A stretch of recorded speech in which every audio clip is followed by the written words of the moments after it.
Nagpapagaling na ngayon sa magkahiwalay na ospital ang 10 sugatan sa aksidenteng kinasangkutan ng isang pampaserong bus at isang service van sa North Luzon Expressway kanina umaga. May ulat on the spot si GMA News stringer Romel Ramos. Romel?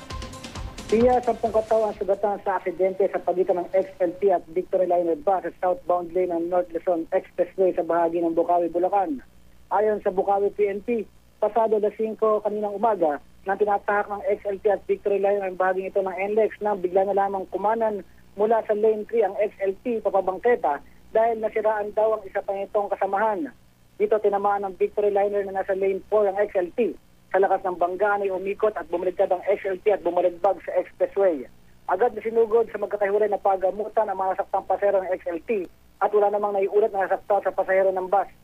Isa sa 10 pasahero ang sinasabing lubhang nasugatan.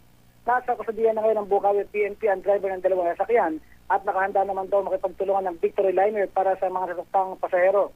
Patuloy pa rin ang investigasyon hinggil sa naturang insidente. Tia? Maraming salamat, GMA News stringer Romel Ramos.